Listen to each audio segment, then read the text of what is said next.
മാറ്റമില്ലാത്ത വചനം ഇന്ന് നമ്മോട് സംസാരിക്കുന്നു സജീവ് സാർ ആകുന്നു. സക്രിയ സാറ്, പ്രിയപ്പെട്ട മാത്യു സാറ്, അതുപോലെ തന്നെ ജസ്റ്റിൻ, അങ്ങനെ എല്ലാ പ്രിയപ്പെട്ടവരെ ഓർത്ത് ദൈവത്തെ സ്തുതിക്കുന്നു. 2026 ദൈവം നമ്മളെ വളരെ അത്ഭുതകരമായിട്ട് അതിശയകരമായിട്ട് കൂട്ടിക്കൊണ്ടുവന്നു. ക്ഷേമത്തോടെ, സ്നേഹത്തോടെ, അത്യധികമായ ഗൗരവത്തോടെ കഴിഞ്ഞ 11 ദിവസങ്ങൾ പിന്നിട്ട് 12ാം ദിവസത്തിന് സന്ധ്യയെങ്കിൽ പ്രവേശിപ്പാൻ തക്കവണ്ണം ഇടയായി. ഞാൻ ഇപ്പോൾ ഈ ലൈൻ തുറന്നപ്പോൾ ഞാൻ നാട്ടിൽ നിന്ന് വന്നുകൊണ്ട്, തെറ്റിദ്ധരിക്കല്ലേ, നാട്ടിൽ നിന്ന് വന്നുകൊണ്ട് എൻ്റെ ചിന്ത പെട്ടെന്ന് നാട്ടിലോട്ട് ഒരു നിമിഷത്തേക്ക് പോയി. പോകാനുള്ള കാരണം ഈ സമയം നാട്ടിലായിരുന്നെങ്കിൽ എന്തുവായിരുന്നു എന്ന ചിന്ത വന്നുകൊണ്ട് മാത്രം, വേറെ ഒരു ചിന്തയില്ല. അപ്പോൾ ഉടനെ എൻ്റെ മനസ്സിൽ നിലത്തൊരു പായ, അതിലിരിക്കുന്ന 3-4 പേര്, 2-3 പാട്ടുകള്, സങ്കീർത്തനം, ഉറച്ച പ്രാർത്ഥന. അപ്പൊ ഏകദേശം ഇതേ സമയത്താണ് നാട്ടിലും നമ്മുടെ കുടുംബ പ്രാർത്ഥനകളൊക്കെ നടക്കുന്നത്. 6:30, 7, 7:30 ജോലിയെ കഴിഞ്ഞ്, കുറച്ച് പേര് ജോലി കഴിഞ്ഞ് വരുന്നവരുണ്ട്, അത് ലേറ്റായിട്ട് വരുന്നവരുണ്ട്. ഉള്ളവർ നേരത്തെ അങ്ങ് പാടി പ്രാർത്ഥിച്ച് കുഞ്ഞുങ്ങൾക്ക് ഭക്ഷണം കൊടുത്ത് പിറ്റേ ദിവസത്തേക്കുള്ള കാര്യങ്ങൾക്കുള്ള ഒരുക്കം. അങ്ങനെ ലൈഫ് മുൻപോട്ട് പോവുകയാണ്. Life is going forward. നമ്മൾ ഇന്നലെ ഏവെങ്കിലുമല്ല വായിച്ചതും വളരെ പ്രസിദ്ധമായിരിക്കുന്ന ഒരു വേദഭാഗത്തു നിന്നാണ് യോഹന്നാന്റെ സുവിശേഷം 15-ാം അധ്യായം. മുന്തിരി വള്ളിയുടെ വളരെ വളരെ സുന്ദരമായ കാമയാത്മകമായ ബന്ധത്തെ ഇഴ ചേർത്തുകൊണ്ട് കർത്താവ് തന്നെ തൻ്റെ വാമൊഴിയായി പറഞ്ഞ വളരെ അത്ഭുതകരമായ ദൈവവചനം. അതിലെ 5-ാം വാക്യം ഞാൻ ഈ സന്ധിയെങ്കിൽ ഒരു ആവർത്തനം കൂടെ വായിക്കുകയാണ് എല്ലാവരുടെയും അനുവാദത്തോടെ. ഞാൻ മുന്തിരിവള്ളിയും നിങ്ങൾ കൊമ്പുകളുമാകും. ഒരുത്തൻ എന്നിലും ഞാൻ അവനിലും വസിക്കുന്നുവെങ്കിൽ അവൻ വളരെ ഫലം കായ്ക്കും. എന്നെ പിരിഞ്ഞ് നിങ്ങൾക്ക് ഒന്നും ചെയ്യുവാൻ കഴിയുകയില്ല. എന്നെ പിരിഞ്ഞ് നിങ്ങൾക്ക് ഒന്നും ചെയ്യുവാൻ കഴിയുകയില്ല. മനുഷ്യ ശരീരത്തിന്റെ ഏറ്റവും വലിയ പ്രത്യേകതയാണ് ഉച്ച മുതൽ കാല് വരെ, അതായത് പാദം വരെ ഒരുപോലെ രക്തം ഇങ്ങനെ പൊയ്ക്കൊണ്ടിരിക്കുകയാണ്, സഞ്ചരിച്ചുകൊണ്ടിരിക്കുകയാണ്. നമുക്കറിയാം, അതിൽ വലിയ വൈദ്യശാസ്ത്രത്തിൽ അഭ്യസനം വേണമെന്നില്ല, എങ്കിൽ പോലും നമുക്കറിയാം, ഒരു ശരീരത്തെ നമുക്കറിയാം, എവിടെങ്കിലും ആ ഓട്ടം ചെറിയ തോതിലെങ്കിലും തടസ്സപ്പെട്ടാൽ നമുക്ക് ഉടനെ നമ്മുടെ ശരീരം പ്രതികരിക്കും. 2 പ്രത്യേകതകൾ ഉടനെ നമുക്കറിയാം. ഒന്ന്, ആ ഭാഗം മന്ദമായി മാറും, ചലനം പതിയെ നഷ്ടപ്പെടും. ശരീരത്തിന്റെ മറ്റു ഭാഗം കൊണ്ട് ആ ഭാഗത്തെ തിരിച്ചറിയാൻ പ്രയാസം. 2, ആ ഭാഗം കൊണ്ട് പിന്നെ നമുക്ക് കാര്യമായിട്ടൊന്നും ചെയ്യാൻ സാധിക്കാത്തൊരവസ്ഥയിലേക്ക് വരും. അതുകൊണ്ട് ബ്ലഡ് സർക്കുലേഷൻ എന്ന് നമ്മൾ പറയുന്നത് ലളിതമായ ഒരു കാര്യമല്ല, വളരെ വളരെ ഗൗരവമായ, ഈ മനുഷ്യ ശരീരത്തിൽ ഗൗരവമായ ഒരു കാര്യമാണ്. ശ്വാസം പോലെ തന്നെ. ഞാനത് പറയാൻ കാരണം, നിർത്താതെയുള്ള രക്തത്തിന്റെ ഓട്ടമാണ്, ചലനമാണ് മനുഷ്യ ശരീരത്തെ ഒരു രീതിയിൽ ജീവനും ചൈതന്യവും ആയുസ് ഈടുറ്റതുമാക്കി തീർക്കുന്ന ഒരു അനുഭവം. അപ്പൊ അതിന് തടസ്സം വരാതെ നമ്മുടെ ശാരീരിക അനുഭവങ്ങളെ ക്രമീകരിക്കണം എന്നുള്ളതാണ് ഈ ശരീരം നമ്മളെ പറഞ്ഞ് പഠിപ്പിക്കുന്നത്. നമുക്ക് ചെയ്യാവുന്ന ചെയ്യുക, ദൈവത്തിന്റെ കരങ്ങളിലാണ് നമ്മളെ ഏൽപ്പിച്ചിരിക്കുന്നത്.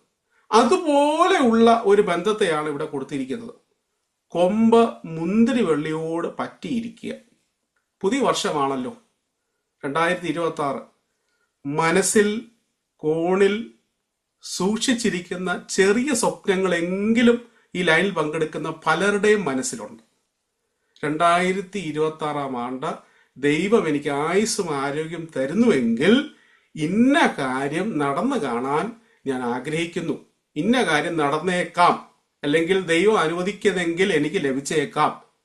അങ്ങനെ അല്ലെങ്കിൽ പോലും കർത്താവെ, സുഖത്തോടും ആരോഗ്യത്തോടും ഈ വർഷം പൂർണ്ണമായും എന്നെ നടത്തിയാലും എന്ന ചെറിയൊരു പ്രാർത്ഥന. ഇതെല്ലാം കർത്താവുമായുള്ള ബന്ധത്തിൽ വരുന്നതാണ്. ഇവിടെ പറഞ്ഞിരിക്കുന്ന ശ്രദ്ധേയമായ ഒരു കാര്യമുണ്ട്, എന്നെ പിരിഞ്ഞ് നിങ്ങൾക്ക് ഒന്നും. കർത്താവ് തന്നെ വളരെ ഓപ്പണായിട്ട് പറയുകയാണ്. അപ്പം ഞാനത് വായിച്ചപ്പോൾ കർത്താവ് എന്നെ മുന്നിൽ നിൽക്കുകയാണ് എന്ന് വിചാരിച്ചുകൊണ്ട് കർത്താവ് ഇപ്പൊ എന്നോട് പറയാ, പ്രേമച്ച, എന്നെ പിരിഞ്ഞ് അച്ഛനൊന്നും ചെയ്യുവാൻ സാധിക്കുകയില്ല എന്ന് എന്നോട് പറയുമ്പോൾ, നേരിട്ട് ദൈവം എന്നോട് പറയുമ്പോൾ, കർത്താവ് എന്നോട് പറയുമ്പോൾ, കേൾക്കുമ്പോൾ നമുക്ക് അല്പം പ്രയാസം തോന്നിയേക്കാം. എന്നാലും കർത്താവിനെ ഞാൻ കണ്ടപ്പോൾ കർത്താവ് എന്നോട് പറഞ്ഞല്ലോ, എന്നാൽ കർത്താവ് അങ്ങനെ പറയാൻ ഒരു കാരണം, കർത്താവിനെ മാത്രം ഈ ലോകയായുസ്സിൽ നമുക്ക് വിചാരിച്ചാൽ മതി. വേറെ ഒന്നും നമ്മുടെ മനസ്സിൽ ഈ പുതിയ വർഷം കൊണ്ടുവരണ്ട. കാരണം ദൈവം നമുക്ക് വേണ്ടി പ്രവർത്തിക്കാതെ ഈ ലോകത്തിൽ ഒരു കാര്യവും പൂർണ്ണതയുള്ളതാകുകയില്ല. നമ്മൾ അങ്ങനെ ആണല്ലോ ഇത്രയും നാളും, ഇനിയുമുള്ള നാളുകൾ അങ്ങനെയാണ്. അതുകൊണ്ട് 2026 നമ്മുടെ റെസൊല്യൂഷൻ, നമ്മുടെ ഒരു തീരുമാനം ഇത്രയേ ഉള്ളൂ: ദൈവമേ, ഒരു വർഷം കൂടെ, ഒരു പ്രാവശ്യം കൂടെ ഈ ആയുസ്സിനെ സ്വപ്നങ്ങളുടെ മധ്യേ, ആഗ്രഹങ്ങളുടെ മധ്യേ ആരോഗ്യത്തോടെ ഇതിൻ്റെ അറുതി വരെയും ഈ അവസാനം വരെയും ഈ ആരംഭ മാസത്തിൽ, ആരംഭ ദിവസങ്ങളിൽ ഈ ശരീരത്തെയും മനസ്സിനെയും ആത്മാവിനെയും ശരീരത്തിൽ പൂർണ്ണമായിട്ടും സമർപ്പിച്ച് അടികൾ യാചിക്കുന്നു. ഈ അധ്യക്ഷ പ്രസംഗം ചെയ്യുമ്പോൾ ഇതിൻ്റെ കൂട്ടത്തിൽ ഞാൻ ഈ തിരുസരിൽ മീറ്റിങ്ങിനെയും പിന്നിൽ പ്രവർത്തിക്കുന്ന ചുമതലക്കാരെയും സദേൺ റീജിയനുള്ള എല്ലാ ഇടവകളെയും വന്യ വൈദികരെയും ഭദ്രാസനത്തെയും ദൈവസന്നിധിയിൽ ഞങ്ങൾ ഏൽപ്പിച്ച് പ്രാർത്ഥിക്കുന്നു. ഈ വർഷം നമുക്ക് എല്ലാവർക്കും അനുഗ്രഹത്തിന്റെ വർഷമാക്കി തീർക്കട്ടെ. ദൈവം നമ്മളെ ബലപ്പെടുത്തട്ടെ. ആമേൻ.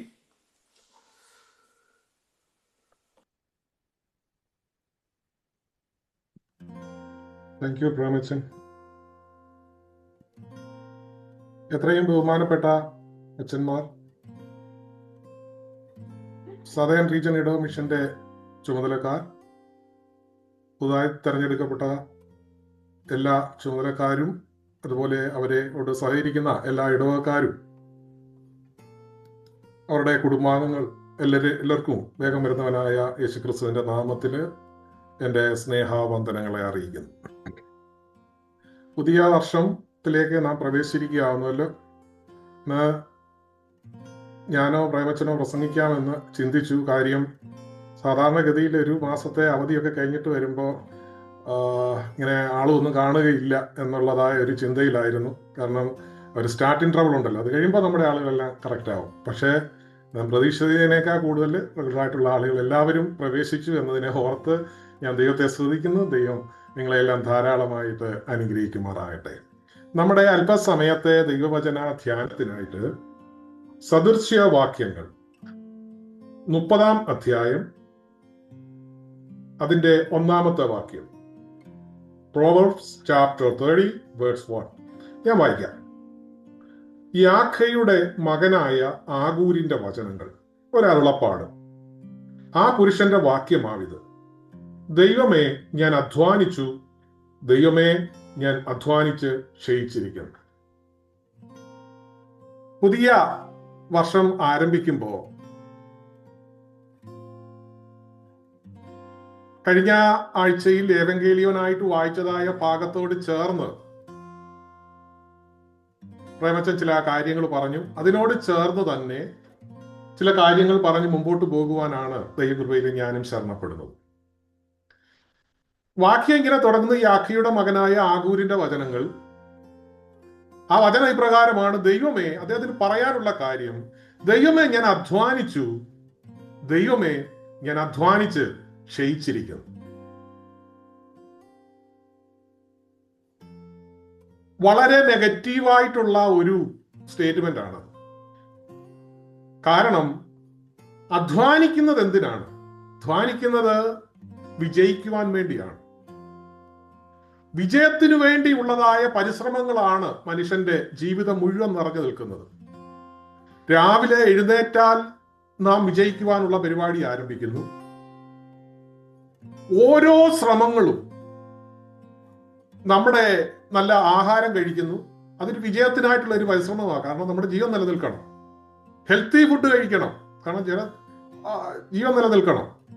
വെള്ളം കുടിക്കുന്നു, ജീവൻ നിലനിൽക്കണം. വളരെ തിടുക്കപ്പെട്ട് ജോലിക്ക് പോകുന്നു, ജീവിതം മുമ്പോട്ട് പോകണം. അപ്പൊ അങ്ങനെ വ്യത്യസ്ത തരത്തിലുള്ളതായ യുദ്ധങ്ങളും അല്ലെങ്കിൽ വ്യത്യസ്ത തരത്തിലുള്ളതായ അധ്വാനം നാം ഓരോ ദിവസവും ചെയ്യുകയാണ്. നാം അറിഞ്ഞോ അറിയാതെയോ ഈ യുദ്ധം നമ്മുടെ ജീവിതത്തിൽ ഒന്നിൽ കൂടുതൽ യുദ്ധങ്ങൾ ചെയ്താണ് ഓരോ ദിവസവും മുമ്പോട്ട് പോകുന്നത്. പക്ഷെ യാക്കയുടെ മകനായ ആഗൂര് ദൈവസന്നിധിയിൽ തന്നെ ഒന്ന് തിരിഞ്ഞു നോക്കി. തന്റെ ജീവിതത്തിന്റെ ആകത്തുക ദൈവസന്നിധിയിൽ അദ്ദേഹം മൊത്തത്തിലൊന്ന് ഇളക്കി നോക്കി കഴിഞ്ഞപ്പോ അദ്ദേഹത്തിന് മനസ്സിലായി താനൊരു പരാജയമായിരുന്നു. ആ പരാജയം ജീവിതത്തിൽ നിന്ന് ഒരു സാധാരണ മനുഷ്യൻ എന്നുള്ള നിലയിൽ കരകയറുവാനായിക്കൊണ്ട് അദ്ദേഹം ശ്രമിച്ചിരിക്കാം. അദ്ദേഹത്തിന്റെ ശ്രമങ്ങൾ പുതിയ പുതിയ കുരുക്കുകൾ ഉണ്ടായി വരുവാനായിക്കൊണ്ടാണ് ഇടയായത്. ഒടുവിൽ തനിക്ക് ഒന്നും ചെയ്യുവാൻ കഴിയുകയില്ല എന്നുള്ള വ്യക്തമായ ബോധ്യം വന്നപ്പോൾ അദ്ദേഹം ദൈവത്തിന്റെ സന്നിധിയിൽ സാഷ്ടാംഗം വീഴുകയാണ്. വീണ് കഴിഞ്ഞിട്ട് അദ്ദേഹത്തിന്റെ ഇതുവരെയുള്ള ജീവിതത്തിന്റെ ആകത്തുക പറയുകയാണ്, ദൈവമേ ഞാൻ അധ്വാനിച്ചു, പക്ഷെ ദൈവമേ ഞാൻ അധ്വാനിച്ച് ക്ഷയിച്ചിരിക്കുന്നു. വിജയിക്കാൻ വേണ്ടി തുടങ്ങിയ അധ്വാനം, വിജയിക്കുവാൻ വേണ്ടി മുമ്പോട്ട് പോയിക്കൊണ്ടിരുന്നതായ അധ്വാനം, വിജയിച്ചു എന്ന് ചിന്തിച്ച് വിജയത്തിന്റെ പടിവാതിക്കൽ വരെ എത്തിയതായ അധ്വാനം, തന്റെ കരങ്ങളിൽ അത് ലഭിച്ചു എന്ന് ചിന്തിച്ചതായ അധ്വാനം, അവസാന നിമിഷം ഇതിന്റെ ആകത്തുക പറയുമ്പോൾ ഒരു നിരാശ വന്നിട്ട് ആ മനുഷ്യൻ പറയുന്നു, ദൈവമേ എന്റെ അധ്വാനം വൃഥാവായി പോയി. ഇന്ന് ദൈവത്തെ ഇതിന്റെ ആൻസർ കൃത്യമായിട്ട് പ്രേമച്ചൻ പറഞ്ഞു കഴിഞ്ഞു. കൊമ്പിന് മുന്തിരിവള്ളിയിൽ വസിച്ചിട്ടല്ലാതെ സ്വയമായി നിൽപ്പാൻ കഴിയാത്തതുപോലെ എന്നിൽ വസിച്ചിട്ടല്ലാതെ നിങ്ങൾക്കൊന്നും ചെയ്യുവാനായി കൊണ്ട് കഴിയുകയില്ല. ദൈവവും മനുഷ്യനുമായിട്ടുള്ള ഒരു അഭേദ്യമായ ബന്ധമാണ് ക്രിസ്തീയ ജീവിതത്തിന്റെ മാധുര്യത എന്ന് പറയുന്നത്. ഇവിടെ ദൈവത്തെ സംബന്ധിച്ചിടത്തോളം ദൈവത്തിന്റെ സ്ഥായി ഭാവമുണ്ട്.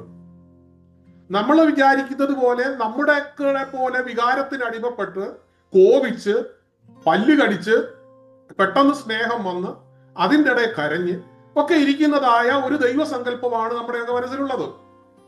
പഴയ നിയമത്തിൽ യഹൂദന്റെ ദൈവസങ്കല്പം ആ ഒരു നിലയിലൊക്കെ ആയതുകൊണ്ട് അവരുടെ ചിന്തകളൊക്കെ അവരങ്ങനെ എഴുതി വെച്ചപ്പോൾ നമ്മൾ അതിനെ എടുത്തിട്ട് അക്ഷരീകമായി തന്നെ വ്യാഖ്യാനിക്കുമ്പോൾ ഒരു മൂഡ് സ്വിങ്സ് ഉള്ളതായ ഒരു ദൈവത്തെയാണ് നമുക്കിടെ ആളുകൾ, പ്രത്യേകിച്ച് പാശ്ചാത്യ സുവിശേഷകർ നമ്മുടെ മുമ്പാകെ വെച്ച് തന്നത്. എന്നാല് ദൈവവചനം പറയുന്ന ഒരു കാര്യം ദൈവത്തോട്ട് വന്ന് നമ്മൾ വായിക്കുന്നു, അവന് ഗതിഭേദത്താലുള്ള ആച്ഛാദനമില്ല, അവന് മൂഡ് സ്വിങ്സ് ഇല്ല, അവന് ഒറ്റ ഭാവം മാത്രമേ ഉള്ളൂ, ദൈവ സ്നേഹമാകും. ദൈവത്തെ പറ്റി പലരും പറയുന്നത് ദൈവം സ്നേഹവും ആകുന്നു എന്നാണ്. എന്നാൽ സ്നേഹവും എന്ന് പറഞ്ഞു കഴിഞ്ഞാൽ അവിടെ ഒരു കോമ ഇട്ടിട്ട് പലരും പൂരിപ്പിക്കുന്നുണ്ട്, അവൻ ശിക്ഷിക്കാതെ വിടത്തില്ല, അവൻ ശിക്ഷിക്കുന്നവരുമാണ്, അവന് നിങ്ങളെ നരകത്തിലിട്ട് വലിച്ചു കീറി അടുപ്പി വെക്കുന്നവനാണ് എന്നൊക്കെ പറഞ്ഞുകൊണ്ടുള്ളതായ ഒരു ഭീഷണിയുടെ സ്വരമാണ് മറു സൈഡിൽ നിന്ന് നമ്മൾ കേൾക്കുന്നത്. എന്നാൽ പുതിയ നിയമത്തിൽ നാം വായിക്കുമ്പോൾ ദൈവം സ്നേഹം തന്നെ, ദൈവത്തിന്റെ ഒറ്റ ഭാവമേ ഉള്ളൂ, അവ സ്നേഹമാണ്. ദൈവത്തിന്റെ ഏക ഭാവം എന്ന് പറയുന്നത് സ്നേഹമാണ്.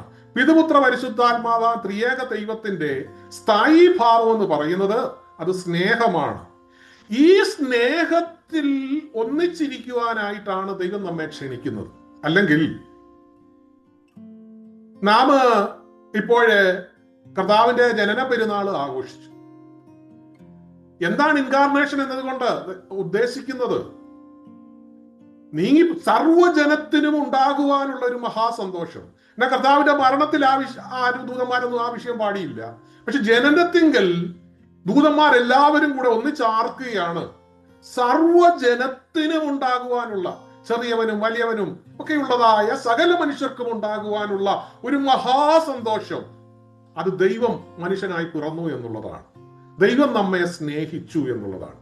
നാം ഈ ദൈവവചനത്തെ തുടങ്ങുമ്പോൾ തന്നെ ഒരു ആട്ടിപ്പായ്ക്കലാണ് നാം അവിടെ കാണുന്നത്. അതായത് മനുഷ്യൻ പാപം ചെയ്തു കഴിഞ്ഞപ്പോൾ ദൈവം അവനെ അതിനകത്ത് നാട്ടി പുറത്താക്കി എന്നാണ് നാം പറഞ്ഞു വെക്കുന്നത്. പക്ഷേ ദൈവത്തിങ്കൽ നിന്ന് മനുഷ്യനാണ് ഓടി ഒളിക്കുന്നത്. അവൻ ദൈവത്തോട് ചേർന്ന് നടക്കുകയായിരുന്നു. ദൈവത്തോട് സമനായി ആ മനുഷ്യൻ അങ്ങനെ ഏതനി വാഴുകയാണ്. ആ സ്നേഹത്തിന്റെ അത്യുന്നതമായ അവസ്ഥ രണ്ടുപേരും രുചിച്ചറിയുകയാണ്. എന്നാൽ അവരുടെ ഹൃദയത്തിൽ തോന്നിയതായ ചില ധാരണകൾ നിമിത്തം ഞങ്ങൾ തെറ്റ് ചെയ്തു പോയി എന്നുള്ളതായ ഒരു വിഷയം വന്നപ്പോ അവർക്കതിനെ ഏറ്റുപറയുവാനോ ദൈവസന്നിധിയിൽ നിന്ന് അതിനു വേണ്ടുന്നതായ ക്ഷമയാചിക്കുവാനോ കഴിയാതെ അവർ ദൈവത്തോട് മത്സരിക്കലാണ് തുടങ്ങുന്നത്. ഒരാദ്യം ചെയ്തത് ദൈവത്തിങ്കൽ നിന്ന് ഓടി ഒളിച്ചു. ദൈവത്തിങ്കൽ നിന്ന്. എന്നാൽ ദൈവത്തെ സംബന്ധിച്ചിടത്തോളം ദൈവം സർവ്വവ്യാപിയും സകലവും അറിയുന്നവനുമല്ലേ. ദൈവം അവിടെ ഇറങ്ങി വരുന്നത് അവർ ചെയ്തു എന്നുള്ള കാര്യം ദൈവത്തിന് അറിയാം. ദൈവം ഇറങ്ങി വന്നിട്ട് തന്റെ സ്നേഹത്തിൽ അവനെ വിളിക്കുകയാണ്. അതാവേ, നീ എവിടെയാ? ഹവ്വായേ, നീ എവിടെയാണ്? അപ്പോൾ പറഞ്ഞു, ഞങ്ങൾ മറഞ്ഞിരിക്കുകയാണ്. ആരാണ്? അപ്പൊ ദൈവത്തിങ്കൽ നിന്നും മറയുവാനുള്ളതായ മനുഷ്യന്റെ, ദൈവത്തിൽ നിന്ന് സെപ്പറേഷൻ ഏതൊരു സംഭവിക്കുകയാണ്. ഈ സെപ്പറേഷനെ ഒന്നിപ്പിക്കുവാൻ വേണ്ടിയാണ് ദൈവം മനുഷ്യനായി തീർന്നത്. അതാണ് സകല ജനത്തിന് ഉണ്ടാകുവാനുള്ള മഹാസന്തോഷം എന്ന് നമ്മൾ പറയുന്നതായ ക്രിസ്തുമസ്. എന്നാൽ മനുഷ്യൻ തുടർന്നും ഉള്ള ജീവിതത്തിൽ മുമ്പോട്ട് വന്നു കഴിയുമ്പോൾ ദൈവത്തോടുള്ളതായ മത്സരമായിക്കൊണ്ടാണ് ജീവിതത്തെ മുമ്പോട്ട് കൊണ്ടുപോകുന്നത്. ഈ ദൈവത്തിന്റെ സ്നേഹം എന്നുള്ളതായ സ്ഥായീഭാവം വിട്ടിട്ട് ദൈവത്തിന് എന്നോട് ഏതാണ്ടൊക്കെ ദേഷ്യമുണ്ട്. അതായത് നമ്മൾ ഒരു വിഷയം പ്രാർത്ഥിച്ചു കഴിയുമ്പോൾ ആ വിഷയം കിട്ടിയില്ല എന്നുണ്ടെങ്കിൽ, അല്ലെങ്കിൽ നാം വിചാരിച്ചതിൽ നിന്നും വ്യത്യസ്തമായ നിലയിലാണ് ആ സംഭവം നടന്നതെങ്കിൽ നമുക്ക് ദൈവത്തോട് ഒരു നീരസമൊക്കെ തോന്നും. എന്നാലും ദൈവമേ, നീ എനിക്കിട്ട് ഈ പണി തന്നല്ലോ, എന്നാലും ദൈവമേ, നീ എന്നോട് ഇതൊക്കെ ചെയ്തല്ലോ, നിനക്ക് ഇതൊക്കെ ചെയ്യാവോ? പക്ഷേ ദൈവത്തെ വിളിക്കാത്തവൻ, ദൈവത്തിന് വേണ്ടി ഒന്നും കൊടുക്കാത്തവൻ, ദൈവസന്നിധിയിൽ നിന്ന് മാറി ജീവിക്കാൻ ആഗ്രഹിക്കുന്നവൻ, ഇവരൊക്കെ അതുകൊണ്ട് അനുഗ്രഹം പ്രാപിക്കുന്നു. പക്ഷെ ഞാൻ മാത്രം എനിക്ക് ഈ ഒരു പ്രയാസത്തിലാവുന്നതല്ലോ. ഇങ്ങനെ ഒരു നിരാശ ക്രിസ്തീയ ലോകത്ത്, പ്രത്യേകിച്ച് വിശ്വാസികളുടെ ഇടയിൽ നമുക്ക് കാണുവാനായിട്ട് സാധിക്കും. ഇതിന്റെ അടിസ്ഥാന കാരണം കൊമ്പിന് മുന്തിരിവള്ളി വസിച്ചിട്ടല്ലാതെ സ്വയമായി നിൽക്കാൻ കഴിയാത്തതുപോലെ എന്ന് കർത്താവ് പറഞ്ഞ ആ ഭാഷ കടമെടുത്താൽ, കൊമ്പിനോട് ചേർന്ന് മുന്തിരിവള്ളിക്ക് വസിക്കുവാൻ കഴിഞ്ഞില്ല എങ്കിൽ മുന്തിരിവള്ളി നിലത്തൂടെ ഇഴയാനാണ്. ഈ നിലത്തൂടെ ഇഴഞ്ഞു കഴിഞ്ഞാൽ ഉണ്ടാകുന്ന, നിലത്ത് പടവലങ്ങ ഉണ്ടാകുന്നത്, മത്തങ്ങ ഒക്കെ ഉണ്ടാകുന്നത് പോലെ നിലത്തൂടെ ഇഴഞ്ഞുണ്ടാകുവാനുള്ളതല്ല മുന്തിരി. അത് കൊമ്പിനും മുന്തിരിവള്ളിക്കും തമ്മിൽ ചേർച്ചയില്ലാതെ ഇരിക്കുന്നിടത്തോളം കാലം, ആ മുന്തിരിവള്ളി ഈ കൊമ്പയിൽ ചുറ്റിപ്പടരാത്തിടത്തോളം കാലം, അല്ലെങ്കിൽ ആ മുന്തിരിവള്ളി ഈ കൊമ്പിൽ നിന്ന് അകന്നു നിൽക്കുന്നിടത്തോളം കാലം ഈ മനുഷ്യന്റെ ഒരു നിരാശയുടെ വിളിച്ചു പറച്ചിലുണ്ടല്ലോ, ദൈവമേ ഞാൻ അധ്വാനിച്ചു, ദൈവമേ ഞാൻ അധ്വാനിച്ച് ക്ഷയിച്ചിരിക്കുന്നു. ഇവിടെ ഒരു മനുഷ്യന് ചില വിളച്ചില് കൂടിപ്പോയി, വിളച്ചില് കണ്ടവാനം കൂടി. അപ്പൊ അവൻ പറഞ്ഞു, എനിക്ക് ഇച്ചിരി വിളച്ചില് കൂടുതലാണ്, അതുകൊണ്ട് ഞാൻ പുതിയ കളപ്പുരകൾ പണിയും, ഇതിനെല്ലാം കൊയ്ത് ഈ വിളകളുടെ ഫലത്തെ എല്ലാം ഞാൻ ഈ കളപ്പുരയിൽ സൂക്ഷിച്ചു വെക്കും. എന്നിട്ട് ഞാൻ എന്നോട് തന്നെ പറയും, തിന്നുക, കുടിക്കുക, ആനന്ദിക്കുക, വേണ്ടുവോളം വേണ്ടും കാലത്തേക്കുണ്ടല്ലോ എന്ന് ആ മനുഷ്യൻ പറഞ്ഞു. അവനിടത്തോട്ട് നോക്കിയപ്പോഴില്ല ആരുമില്ല, വലത്തോട്ട് നോക്കിയപ്പോഴും ആരുമില്ല, മുമ്പോട്ട് നോക്കി പുറകോട്ട് നോക്കി ആരുമില്ല. ആരുമില്ലാത്തപ്പോ അവൻ വീണ്ടും ഒതുക്കത്തിലൊന്നുകൂടെ പറഞ്ഞു, തിന്നുക, കുടിക്കുക, ആനന്ദിക്കുക, വേണ്ടുവോളം എനിക്കുണ്ട്. പക്ഷേ ഈ സമയത്ത് മേളിൽ നിന്നൊരു ശബ്ദം വന്നു, മൂഢാ. ആ മൂഢനായതുകൊണ്ട് വിളി കേട്ടുകയാണ്, എന്തോ ഇന്ന് രാത്രിയിൽ നിന്റെ ആത്മാവിനെ ഞാൻ നിന്നോട് ചോദിച്ച, നീ ഉണ്ടാക്കി വച്ചേക്കുന്ന ഈ കളപ്പുരയും നിന്റെ ഈ തിന്നലും കുടിക്കലും ഒക്കെ ആർക്കാ? നമ്മുടെ ഒരുപാട് അച്ഛന്മാരോട് ചോദിച്ചാൽ അറിയാം, ചില വീടുകളിലൊക്കെ അവർ സന്ദർശിക്കാനൊക്കെ ചെല്ലുമ്പോ ചില പുള്ളികൾ ഇരുന്ന് അവരുടെ വലിയ പ്രതാപം ഇങ്ങനെ പറയും. അച്ഛാ, ഞാന് ഭയങ്കര ആളാണ്, അച്ഛാ ഞാൻ അവിടെ അത്ര വസ്തുണ്ട്, പിന്നെ അച്ഛാ എന്റെ അധ്വാനം ഉണ്ടല്ലോ, ഞാൻ ഇവിടെ കഷ്ടപ്പെട്ട് പ്രയാസപ്പെട്ട് എന്നാലും ഞാൻ ഇതൊക്കെ നേടിയച്ചാ. അച്ഛന്മാര് ഓ അച്ഛാ നല്ല, കുഴപ്പമില്ല, അച്ഛനെ ദൈവം അനുഗ്രഹിച്ചല്ലോ എന്നൊക്കെ അവരുടെ പ്രതാപത്തിനകത്ത് കാരണം അച്ഛന്മാർ പറയണ്ടേ ഡേ ഡേ ഡേ താഴെ നിൽക്കണേ എന്നാ പറയേണ്ടത്. പക്ഷേ അവരങ്ങനെ പറയാത്തതായിട്ട് ഞാൻ അച്ഛന്മാരും അങ്ങനെ പറഞ്ഞതായിട്ട് കേട്ടിട്ടില്ല. നമുക്കൊരു സങ്കടം പറയണ്ടെന്ന് വിചാരിച്ചായിരിക്കും അവരത് പറയാത്തത്. എന്നാൽ 4 ദിവസം കഴിയുമ്പോൾ അല്ലെ കുറച്ച് ദിവസം കഴിയുന്ന സമയത്ത് ഇവന്റെ തലയ്ക്ക് നിന്ന് കണ്ട് ഇതേ അച്ഛൻ പറയുന്ന ഒരു ഭാഗം, നീ മണ്ണാകുന്നു മണ്ണിലേക്ക് തിരിയാൻ വേണ്ടി വന്ന് ഞങ്ങളുടെ വർഗത്തെ കുറിച്ച് അല്ല ചെയ്തവനായ ദൈവമേ ഉയരുമെന്നുള്ളതായ ചിന്തയോട് കൂടെ ഇവന്റെ തലവഴങ്ങായ മണ്ണും മാറിയിടും എന്ന് പറഞ്ഞ എടാ നീ ഇത്രേ ഉള്ളൂ, നീ എന്റെ മുമ്പിൽ ഇരുന്ന് സാധാരണ പുരോഹിതനായി എന്റെ മുമ്പിൽ ഇരുന്ന് നിന്റെ വലിപ്പം പറഞ്ഞു, നീ എത്ര വലിപ്പം പറഞ്ഞെന്ന് പറഞ്ഞാലും നീ ഇത്രേ ഉള്ളൂ.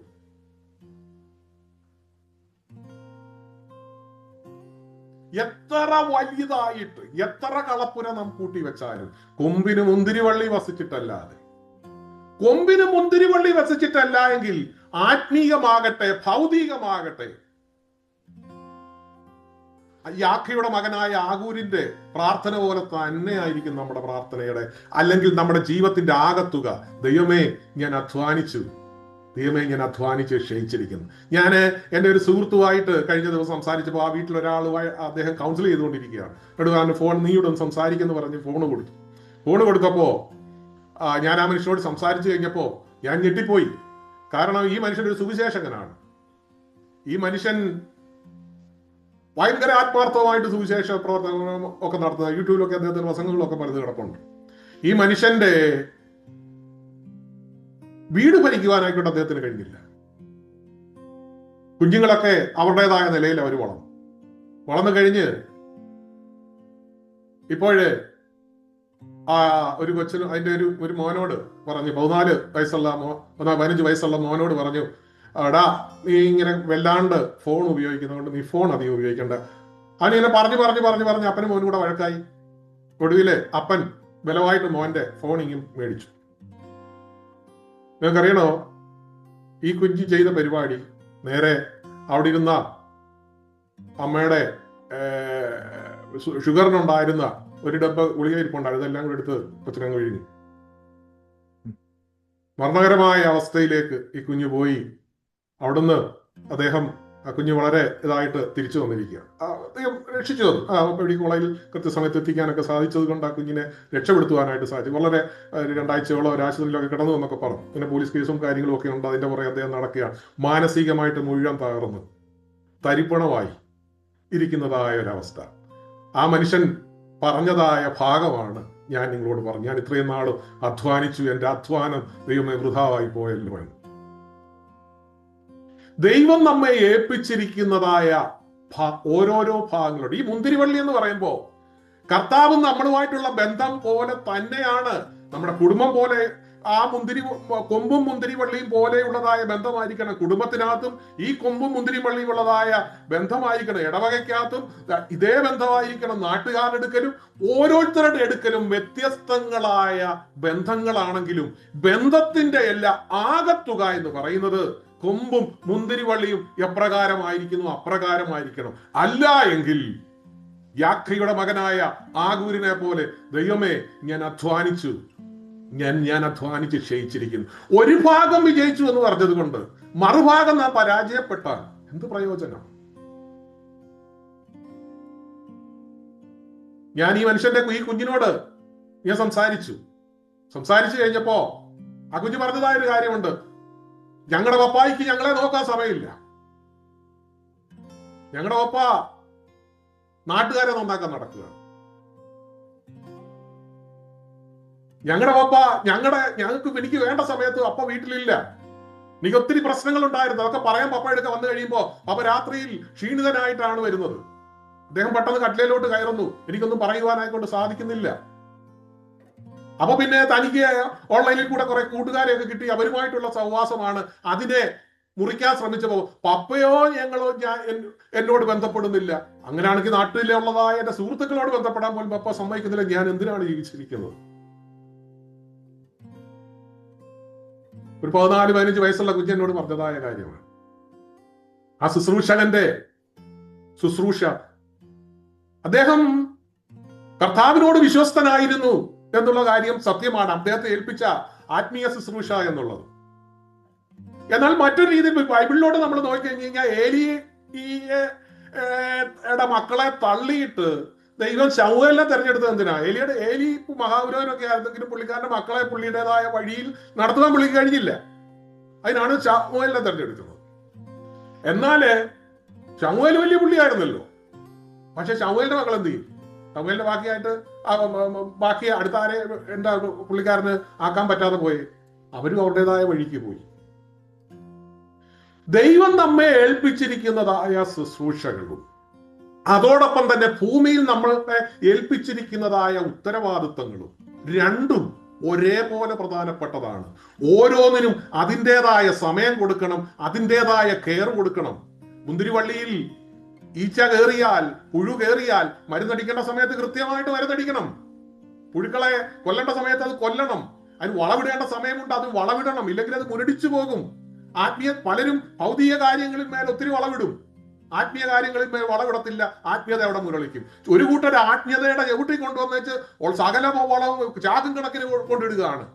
എന്നാൽ ഈ ചുറ്റുവട്ടത്തുള്ളതായ മറ്റുള്ളവരുമായിട്ടുള്ള ബന്ധങ്ങളുമായുള്ള ബന്ധത്തിൽ ആ കാര്യങ്ങള് ഒന്നും ഒരു ശകലം പോലും വളവിടാതെ ആ മരമെല്ലാം ഉണങ്ങി നിൽക്കുകയാണ്. ആ ഭാഗം കരങ്ങളിൽ എടുത്തിട്ട് ദൈവത്തോട് പറയും, ദൈവമേ ഞാൻ അധ്വാനിച്ചു, ദൈവമേ ഞാൻ അധ്വാനിച്ചിട്ട് ഞാൻ ക്ഷയിച്ചു പോയല്ലോ. ഞാൻ ഇവിടെ മുമ്പോട്ട് വരികയാണ്. അപ്പോസ്തലനായ കർത്താവ് ക്രൂശിക്കുവാനായിക്കൊണ്ട് ക്രൂശിച്ചു കഴിഞ്ഞ് ഇനി എന്താണ്ട് ശിഷ്യന്മാരെ സംബന്ധിച്ചിടത്തോളം അവർക്ക് നല്ല ചാപ്പാടൊക്കെ കർത്താവിന്റെ കൂട്ടത്തിൽ നടന്നുകൊണ്ട് കിട്ടിക്കൊണ്ടിരുന്നതാണ്. ഇപ്പൊ ചാപ്പാടും കാര്യങ്ങളും ഒന്നുമില്ല, അവർ ഭയവിഹ്വലരായി. ആ സമയത്ത് മുമ്പനായിരുന്ന പത്രോസ് പറഞ്ഞു, ഞാൻ മീൻ പിടിക്കാൻ പോവാ. നീ മീൻ പിടിക്കാൻ പോവാ, എന്നാ ഞങ്ങളും വരിക. അവരും ബാക്കിയുള്ളവരും കൂട്ടത്തിൽ ചാടി. കർത്താവ് അവിടെ ഉയർത്തെഴുന്നേറ്റു. എങ്കിൽ തന്നെയും എവര് വിഷയമൊന്നും അറിയുന്നില്ല. ഇവര് മീനൊക്കെ പിടിച്ച് അവിടെ അങ്ങനെ ഇരിക്കുക. ആ സമയത്ത് കർത്താവ് വെള്ളത്തിന് മീതെ നടന്ന് അവരുടെ അടുക്ക വരും. ഈ സ്നേഹം എന്ന് പറയുന്നത് ഇങ്ങോട്ട് അന്വേഷിച്ച് വരുന്ന വിട്ടുപോയെന്ന് പറഞ്ഞാല് കർത്താവ് അവരുടെ അടുക്ക ചെന്നിട്ട് അപ്പൊ അവര് പറഞ്ഞത് ഭൂതമാണ്. നീ ജീവനുള്ള ദൈവത്തിന്റെ പുത്രനായ ക്രിസ്തു എന്ന ആത്മീയ കാഴ്ചപ്പാട് പറഞ്ഞവൻ അതേ ക്രിസ്തുവിനെ വീണ്ടും കണ്ടു കഴിഞ്ഞപ്പോ അവൻ പറയുന്നത് ഭൂതമാണെന്ന്. അവന്റെ അധ്വാനം അവനെ ക്ഷയിപ്പിച്ചു കളഞ്ഞു. കർത്താവ്, ഞാൻ ആ ഭാഗത്തൊരു വാക്യമുണ്ട് ആരും ശ്രദ്ധിക്കാത്തത്. താൻ നഗ്നനായിരുന്നത് കൊണ്ട് അദ്ദേഹം എടുത്ത് വെള്ളത്തിൽ ചാടിയത്. നിങ്ങളൊന്ന് ആലോചിക്കൊരു കർത്താവിനെ ക്രൂശിക്കുന്നതിന്റെ ഒരാഴ്ച സമയം അങ്ങ് കൂട്ടണം. എന്തിനാ കൂടുതൽ പെട്ടെന്ന് ചിന്തിക്കാൻ വേണ്ടി. ഒരാഴ്ച മുമ്പ് വരെ ഈ മനുഷ്യൻ ടൈ ഒക്കെ കെട്ടി, പത്രോസ് ടൈ കെട്ടിക്കൊണ്ട് നടന്നു ചിന്തിക്കരുത്, ഒരു ആശയം അങ്ങ് പറയുന്നതാണ്. അദ്ദേഹം ടൈ ഒക്കെ കെട്ടി. കാരണം ഗുരുവിനെ കാണാൻ 10,000 ആൾക്കാരില്ല നിൽക്കണ്ടേ കർത്താവിനെ കാണാൻ. അപ്പം മുഖ്യ ശിഷ്യൻ എന്ന് പറയുന്നത് പത്രോസാ. അപ്പൊ കർത്താവിനുള്ള പോലെ തന്നെ വലിയൊരു പ്രാധാന്യമൊക്കെ ഇദ്ദേഹത്തിനുണ്ട്. അവരുടെ മുമ്പിൽ വളരെ ടൈ ഒക്കെ കെട്ടി അതുവഴി ഇതുവഴിയൊക്കെ നടന്ന് വളരെ ഷൈൻ ചെയ്ത് വളരെ നന്നായിട്ടിരുന്ന ഒരു മനുഷ്യൻ ഒറ്റയാഴ്ച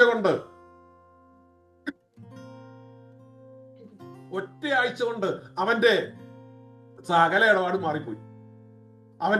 അവൻ എത്രത്തോളം ഉയർത്തിലായിരുന്നോ എത്രത്തോളം അവൻ അധ്വാനിച്ചോ അധ്വാനത്തിന്റെ പാതി വഴിക്ക് വെച്ച് അവൻ നഗ്നനായിട്ട് നിൽക്കുന്നു.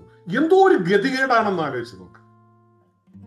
ആത്മീയമായിട്ടൊരു വീഴ്ച സംഭവിച്ചാൽ അതിനെ കൃത്യമായി നാം ശരിപ്പെടുത്തിയില്ല എങ്കിൽ, ശരിപ്പെടുത്തുക എന്ന് ഞാൻ ഉദ്ദേശിച്ചത് അതിന് കൊടുക്കേണ്ട വളം കൃത്യമായ നിലയെ കൊടുത്ത് അതിൽ നിന്ന് പറിച്ചു കളയേണ്ട പുഴുക്കളെല്ലാം മാറ്റി കളയുക, കൃത്യമായി പൂണൊക്കെ ചെയ്ത് നിർത്തിക്കഴിഞ്ഞ് വളമൊക്കെ ഇട്ടാൽ കൃത്യമായി അത് വളർന്നു വരും. ഇല്ല എന്നുണ്ടെങ്കിൽ ഇതേപോലെ നഗ്നനാണെന്ന് തിരിച്ചറിഞ്ഞെടുത്ത് ചാടുക. അവിടെയും അവന് പറയാനുണ്ടായിരുന്ന കാര്യം, കുഞ്ഞുങ്ങളെ കൂട്ടുവാൻ വല്ലതും ഉണ്ടോ? നാളെ രാത്രി മുഴുവൻ ഞങ്ങൾ അധ്വാനിച്ചു, ഒന്നുമില്ല. എന്തിയേ? ഇല്ല, കടലില് മീനില്ലാത്തതുകൊണ്ടാണോ? അതോ അവർക്ക് മീനെ പറ്റി അറിയാൻ വയ്യാത്തത് കൊണ്ടാണോ? ഏത് ഏരിയ ഇന്ന് റഡാറൊക്കെ വെച്ചിട്ട് നമ്മൾ മീനെ ഉണ്ടോ നോക്കും. അന്ന് ആ കാലഘട്ടത്തിൽ റഡാർ ഒന്നുമില്ല. റഡാറിനേക്കാളും വലിയ പുള്ളികളാണ് ഈ വള്ളത്തിനകത്ത് ഇരിക്കുന്നത്. അവരുടെ വലയുടെ കുഴപ്പമല്ല, അവരുടെ വള്ളത്തിന്റെ കുഴപ്പമല്ല, അവർ നിൽക്കുന്ന ഗലീല കടലിൽ മീനില്ലാത്തത് കൊണ്ടല്ല. പിന്നെ കർത്താവ് പറഞ്ഞു, എന്നെ പിരിഞ്ഞ് നിങ്ങൾക്കൊന്നും ചെയ്യുവാനായി കൊണ്ട് കഴിയത്തില്ല. ഈ സാക്ഷ്യം തന്നെയാണ് പത്രോസ് ആ വള്ളത്തിൽ നിന്നോട് പറയുന്നത്, നാഥാ, രാത്രി മുഴുവൻ ഞങ്ങൾ അധ്വാനിച്ചു, ഒന്നും കിട്ടിയില്ല. ഇത് തന്നെയാണ് യാക്കയുടെ മകനായ ആഗൂര് പറയുന്നത്, ദൈവമേ ഞാൻ അധ്വാനിച്ചു, ദൈവമേ ഞാൻ അധ്വാനിച്ച് ക്ഷയിച്ചിരിക്കും. ഒരു കാര്യം കൂടെ, സമയം തീരുന്നല്ലോ, ഒരു സാധനം കൂടെ പറഞ്ഞ് ഞാൻ പെട്ടെന്ന് അവസാനിപ്പിച്ചേക്കാം. യാക്കോബ് അപ്പോസ്തലന്റെ പുസ്തകത്തിലേക്ക് വന്നു കഴിഞ്ഞാൽ, യാക്കോബ് അപ്പോസ്തലന്റെ പുസ്തകം 4-ാം അധ്യായം